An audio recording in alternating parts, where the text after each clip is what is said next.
देखिए, एक बात तो बहुत समझने वाली बात है कि सच्चाई जैसा भी हो, छोटा हो या बड़ा हो या जिस रूप में हो, पहला तो सच्चाई कभी छोटा और बड़ा होता नहीं है, होता तो कड़वा ही है। मेष राशि वाले, आप अपने पहले वास्तविक अस्तित्व को समझो कि आप क्या हो। बार बार मैं बोलता हूं कि मेष राशि के स्वामी मंगल हैं। मंगल ग्रहों में सेनापति हैं। सेनापति कौन होता है? जो एक राजा का सबसे बाहुबल व्यक्ति होता है। उसी तरीके से राजा का मतलब हुआ कई सारे गांव या कई सारे शहर। लेकिन अगर आपका मेष राशि है तो आप अपने परिवार के सेनापति हुए, और सेनापति के पास हमेशा वही लोग जाता है जिसकी जरूरत सामने वाले को होती है, क्योंकि आप होते हैं, कह सकता हूं कि बलि का बकरा। अगर परिवार में किसी को कोई ऐसा काम चाहिए जिसमें शक्ति का प्रदर्शन करना हो तो आपको बुला लेगा। अगर परिवार में किसी को कुछ लाना है तो आपको बुला लेगा। आप हमेशा दूसरों के चक्कर में फैमिली के ऊपर डिपेंड रह जाते हैं, और वह आपके भाई बहन हो, रिश्तेदार हो, इवन कि माता पिता ही क्यों ना हो, आप इधर छोटे मोटे कामों में अपने फैमिली को बचाने में सेनापति का रूप के तौर पे निभाने में चले जाती है आपकी जिंदगी, और बाद में पता चलता है कि जिंदगी के वास्तविक रीजन से आप बहुत दूर हो गए। इसलिए मैं बार बार बोलता हूं मेष राशि वाले कि आप अपनी वास्तविक स्थितियों को समझो। अगर दो चार बात कोई बड़ाई कर दे या आपको बहुत ज्यादा ऊपर ले जाए कि तुम ये हो वो हो, उसकी बातों में मत आओ। हकीकत यही है कि आप भी एक ग्रह के अंतर्गत पैदा लिए हो, आप भी एक मनुष्य हो, और आपको भी मेहनत करके ही सफल होना पड़ेगा। इसीलिए कोई किसी का कितना भी काम पड़ जाए, आप पहले वास्तविकता अपने काम को देखो, अपने कर्म को देखो, इसके बाद मैं बोलूंगा कि आप जो है दूसरे की तरफ जाओ, तभी जीवन में सफल होगे। नहीं तो राशिफल सुन लेने से भविष्य नहीं बदल सकता। भविष्य बदलेगा जब अपने आप को आप समझ जाओगे। नमस्कार प्रिय मेष राशि वाले, 1 से लेकर के 30 तक पूरे अप्रैल महीने का राशिफल लेकर के मैं एस्ट्रोलॉजर डॉक्टर रवि गुप्ता आपके समक्ष प्रस्तुत हो गया हूं। प्रिय मेष राशि वाले, आज मैं आपको बताऊंगा कैसा रहेगा अप्रैल का माह। ये जो राशिफल है ये ग्रहों के गोचर के आधार पे है, और यह चंद्र राशि के आधार पे है। कई लोग कमेंट करते हैं कि लग्न से मेरी पूर्ण रूपेण मैच होती है, तो आप लग्न से भी देख सकते हैं, क्योंकि आज से 200 300 साल 400 साल पहले राशि तो हुआ ही नहीं करता था, लग्न ही हुआ करता था। तो आप चाहे तो दोनों से देख सकते हैं। तो प्रिय मेष राशि वाले, कर्म क्षेत्र में सबसे पहले मैं अप्रैल की बात कर लूं कि कैसा रहेगा कर्म क्षेत्र का हाल, क्योंकि मैं सभी स्थितियों को पार्ट बाय पार्ट बताऊंगा। मैं आपके कर्म क्षेत्र को भी बताऊंगा, आय क्षेत्र को भी बताऊंगा, विदेश यात्रा की स्थितियों को भी बताऊंगा, धन, दांपत्य, सुख समृद्धि, संतान, कर्ज, जो सबसे महत्वपूर्ण जीवन में प्रत्येक मनुष्य का भूमिका निभाता है, इन सभी चीजों को बताऊंगा, क्योंकि ये सभी को मिला करके तो मनुष्य का जीवन बनता है। और ग्रह हमारे मस्तिष्क पर प्रभाव पड़ता है, और वही हमारा कर्म क्षेत्र कभी डिस्टर्ब होता है तो हमारे जीवन के कर्म क्षेत्र डिस्टर्ब होते हैं। तो सबसे पहले अगर मैं बात करूं कर्म क्षेत्र का हाल कैसा रहेगा, सर्वप्रथम मैं आपको यह बता दूं मेष राशि वाले, आपके कर्म क्षेत्र का स्वामी शनि है, जो गोचर में आय स्थान पे परिक्रमा कर रहा है। निश्चित तौर पे कर्मेश अच्छे पोजीशन पे है। लेकिन मंगल की बात करूं तो मंगल पूरे के पूरे अप्रैल के महीने में अपनी अष्टम दृष्टि से जो है वह कर्म क्षेत्र को देखेगा, और कर्म क्षेत्र पे मकर राशि है जो मंगल का उच्च राशि होता है। यानी पूरे महीने की अगर मैं बात करना चाहूं तो पूरे महीने जो है नए व्यापार और नए नौकरी के अवसर अच्छे मिलेंगे, लोगों का सपोर्ट मिलेगा, पिता का सपोर्ट मिलेगा, सीनियर अधिकारियों का सपोर्ट मिलेगा, और जिनको लगता था कि नए नौकरी व्यवसाय को लेकर कोई ऑप्शन नहीं खुल पा रहा है, निश्चित तौर पे ऑप्शन खुलना चालू हो जाएगा। इसके अलावा अगर मैं बात करूं कि क्या वाकई में कुछ बेहतर बदलाव के अवसर दिखते हैं, तो अगर बदलाव की स्थिति की बात मैं करना चाहूं तो पंचमे सूर्य द्वादश स्थान पे बैठे हुए हैं। यानी कोई ऐसा कंपटीशन एग्जामिनेशन वगैरह या कोई नौकरी वगैरह में या व्यापार में कोई केस मुकदमा चल रहा था, तो 14 अप्रैल के बाद सूर्य जब लग्नस्थ हो जाएंगे तो इस मामले में तो आप विजयी हो जाएंगे, और इसके बाद लॉटरी सट्टा शेयर मार्केट में भी आपको लाभ मिलने लगेगा। लेकिन नौकरी व्यवसाय में बेहतर बदलाव के अवसर जो है आपके जीवन में 6 अप्रैल से मिलना चालू हो जाएगा, जब सप्तमेश जो है धनेश हो जाएंगे, और इस समय नौकरी व्यवसाय के योगों में बेहतर बदलाव के अलावा लोगों का सपोर्ट प्रॉपर आपको मिलना चालू हो जाएगा। सबसे महत्वपूर्ण बात इस समय एक चीज भी है कि 6 अप्रैल के बाद जो पार्टनरशिपिंग से रिलेटेड काम कर रहे हैं या परिवार के साथ मिलकर के काम कर रहे हैं, आप लोगों के जीवन में भी तरक्की के अवसर बेहतर खुलने चालू हो जाएंगे।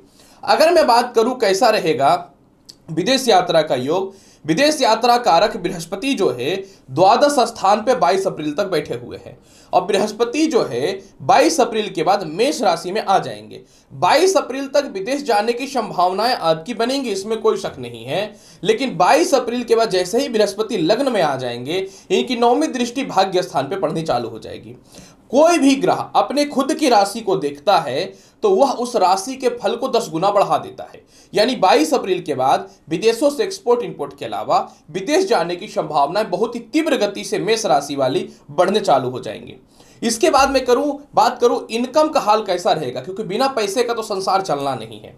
देखिए, आपके आय कारक स्थान पे तो शनि देव विराजमान है अपनी स्वयं की राशि में और पंचम दृष्टि से जो है केतु भी आय स्थान के देख करके शनि के बल को कंटिन्यू बढ़ाता चला जा रहा है। अब यहां पे मैं आपको यह बताना चाहता हूं कि सबसे पहले यहां पे एक चीज यह देखना है कि अगर मैं बात करूं कि धन की स्थिति क्या है, जो मनुष्य अचानक धन कमाता है। अगर धन की बात करूं तो धन कारक शुक्र केंद्र में जरूर है, लेकिन बुध और शुक्र के युति से नारायण योग की स्थिति है, लेकिन राहु भी साथ में बैठा हुआ है। जैसा ही 6 अप्रैल को शुक्र सेकंड हाउस में विराजमान हो जाएंगे, आपके जीवन में जो है चारों तरफ से धन के योग बढ़ने चालू हो जाएंगे। इसके बाद फिर जो है मनुष्य के जीवन में अचानक जो धन प्राप्त होता है, इसके लिए पंचम भाव बहुत ज्यादा जो है दायित्व को निभाता है। और 14 अप्रैल से सूर्य जब मेष राशि में आएंगे तो धनेश और पंचमेश जब एक साथ प्रबल हो जाएगा तो चारों तरफ से धन के योग बढ़ने चालू हो जाएंगे। यानी 6 अप्रैल के बाद धन योगों में जबरदस्त वृद्धि होता हुआ दिखता है। अगर मैं बात करूं कैसा रहेगा दाम्पत्य जीवन, वैवाहिक जीवन और लव लाइफ की स्थिति के बारे में, प्रिय मेष राशि वाले, दाम्पत्य कारक स्थान पे केतु विराजमान है, जो निश्चित तौर पे 1 साल से दाम्पत्य जीवन को परेशान, अस्थिर और डिस्टर्ब कर रहा है, इसमें कोई शक नहीं है। लेकिन यहां पे शुक्र की भी जो है 6 अप्रैल तक दृष्टि रहेगी। समझिएगा, 6 अप्रैल तक दाम्पत्य जीवन पे यानी सप्तम भाव पे जहां तुला राशि है, बुध और शुक्र की दृष्टि है, तो निश्चित तौर पे आपके जीवन में शुक्र जो है वैवाहिक जीवन को ठीक रखिएगा। लेकिन जैसे ही शुक्र जो है 6 अप्रैल को द्वितीय स्थान पे चला जाएगा तो आपके जीवन में वैवाहिक जीवन में योग अच्छे होने चालू हो जाएंगे और इसके बाद विवाह के बहुत ही अच्छे रिश्ते भी आएंगे। लेकिन 24 अप्रैल को बुध जो है अस्तगत हो जाएंगे। यहां पे एक बात समझने वाली बात है। और 14 अप्रैल से सूर्य लग्न भाव पे आ जाएंगे मेष राशि पे। जब यह मेष राशि पे आ जाएंगे तो सप्तम दृष्टि से सप्तम भाव को देखेंगे, जहां पे तुला राशि नीचस्थ है। यानी 14 अप्रैल के बाद मेष राशि वाले दाम्पत्य जीवन में थोड़ी परेशानियां आएंगी, विवाह के रिश्ते थोड़े कम आएंगे, हो सकता है कि जीवन साथी का स्वास्थ्य खराब हो या जीवन साथी से थोड़े से मतभेद के योग बन सकते हैं। हालांकि 22 अप्रैल से बृहस्पति लग्न में आकर के इसके प्रभाव को थोड़े कम करेंगे, लेकिन 14 अप्रैल के बाद अपने दाम्पत्य जीवन पर थोड़ा ध्यान आपके लिए देना ज्यादा बेहतर रहेगा। जबकि 22 अप्रैल के बाद लव मैरिज के योगों में वृद्धि दिखेगा, लव लाइफ में बहुत ही बेहतर सुधार होता हुआ दिखेगा। और इसके अलावा जो है इस समय बड़े बड़े लोगों से आपके सही संजोग भी बनेंगे और बड़े बड़े लोगों के घर से रिश्ते भी आने चालू हो जाएंगे। अगर मैं बात करूं कैसा रहेगा भूमि, मकान, वाहन और संपत्ति का हाल, प्रिय मेष राशि वाले, आपके जीवन में 4th हाउस का स्वामी चंद्रमा होते हैं।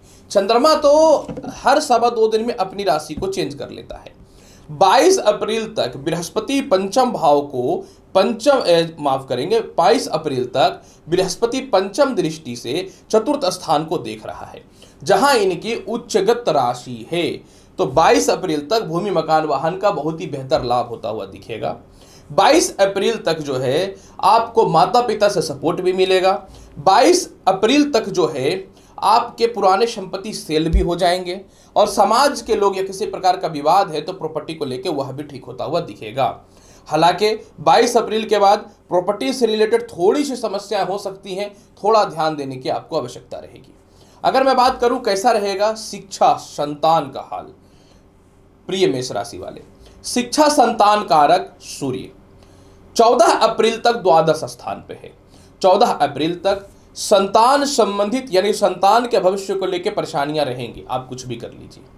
14 अप्रैल तक जो है आपको शिक्षा में बाधाएं उत्पन्न होंगी। 14 अप्रैल तक संतान कंसीव होने से रिलेटेड या कोई महिलाएं आईवीएफ वगैरह करा करके रखे हैं तो बहुत ज़्यादा पॉजिटिव रिजल्ट आता हुआ नहीं दिखेगा, यह आपको समझने वाली बात है। लेकिन 14 अप्रैल के बाद आपका पंचमेश सीधा प्रबल हो जाएगा, क्योंकि पंचमेश कौन है? सूर्य। और यह 14 अप्रैल से लग्न भाव में आकर उच्च का हो जाएगा और 22 अप्रैल को बृहस्पति भी लग्न में आकर के पंचम भाव को जो है पंचम दृष्टि से देखेंगे, जहां उनकी मित्रगत राशि सिंह है। यानी 22 अप्रैल के बाद, 14 अप्रैल और 22 अप्रैल के बाद जो है आपके जीवन में संतान की तरक्की है, संतान सुखों में वृद्धि है, संतान का लाभ है। इसके अलावा उच्च शिक्षा का योग है, शिक्षा ग्रहण हेतु विदेश जाने की संभावना है। इसके अलावा जो है आपके इस समय जो है किसी प्रकार के कोई रिसर्च के क्षेत्र में है, या कह सकता हूं कि कहीं आपको अप्रिशिएट नहीं किया जा रहा है, सम्मान नहीं दिया जा रहा है शिक्षा से लेकर के, तो वह सभी होनी बहुत अच्छे से चालू हो जाएंगे। अगर मैं बात करूं कैसा रहेगा स्वास्थ्य का हाल, स्वास्थ्य कारक आपके कुंडली में कौन है? बुध। और बुध जो है लग्न भाव में 6 अप्रैल तक शुक्र के साथ बैठे हुए हैं। 6 अप्रैल तक स्वास्थ्य की स्थिति बहुत ही अच्छी रहेगी। 6 अप्रैल से लेकर के 14 अप्रैल तक स्वास्थ्य संबंधी थोड़ी दिक्कत हो सकती है। इस समय शत्रु भी थोड़े से परेशान कर सकते हैं, थोड़ी सी अस्थिरताएं और तनाव की स्थितियां देखने को मिलेंगी। 6 अप्रैल के से 14 अप्रैल के बाद यानी 14 अप्रैल से फिर सूर्य के साथ बुध की युति हो जाएगी और सूर्य और बुध की युति में बुधादित्य योग बन जाएगा। अतः 14 अप्रैल के बाद आपके स्वास्थ्य में सुधार होता हुआ दिखेगा। और इसके अलावा जो है आप इस समय आत्मविश्वासी और नए किसी काम को करने के लिए पूर्ण रूपेण सक्षम भी रहेंगे। अगर मैं बात करूं कैसा रहेगा केस मुकदमा का हाल, देखिए 14 अप्रैल तक द्वादश स्थान का सूर्य केस मुकदमा संबंधी दिक्कतें पैदा करेगा। यानी आपको कोई भी बेल लेना है तो आप 14 अप्रैल तक का इंतजार कीजिए। 14 अप्रैल के बाद बेल लेने का कोशिश कीजिए, निश्चित तौर पे आपको सफलताएं मिलनी ही मिलनी है, कोई नहीं रोक सकता है। उपाय के तौर पे करना क्या चाहिए प्रिय मेष राशि वाले? अगर मैं उपाय की बात करूं तो पूरा का पूरा महीना आपको 2-3 तरह का उपाय करना चाहिए। सबसे पहला 14 अप्रैल तक सूर्य जो है द्वादश है, तो जल में गुड़ मिलाकर के सूर्य को जल दीजिए। इसके बाद फिर जो है राहु के साथ 22 अप्रैल के बाद बृहस्पति की युति होगी तो बन जाएगा चंडाल योग। यानी 22 अप्रैल से फिर जो है प्रत्येक गुरुवार के दिन भगवान विष्णु के चरणों में चने का दाल भोग के स्वरूप में चढ़ाइए। इसके अलावा आप ओम हन हनतेनो मंत्र का जाप कीजिए और हनुमान जी का पूजा कंटिन्यू कीजिए। कुत्तों को रोटी या बिस्किट देंगे तो दाम्पत्य जीवन में सुधार के अलावा जो है व्यापारिक स्थिति बहुत ही अच्छी होगी। तो प्रिय मेष राशि वाले, कैसा रहेगा पूरा 30 दिनों का अप्रैल महीने का हाल, इसकी संपूर्ण और बृहद जानकारी मैं आपके समक्ष प्रस्तुत कर दिया हूं। उम्मीद करता हूं कि बताई गई जानकारी से पूर्ण रूपेण संतुष्ट होंगे। चैनल पर नए हैं, लाइक करिए, शेयर करिए, सब्सक्राइब करिए। मिलता हूं अगली वीडियो में और महत्वपूर्ण और ज्ञानवर्धक जानकारी के साथ। तब तक के लिए नमस्कार, अच्छे से रहिए, धन्यवाद।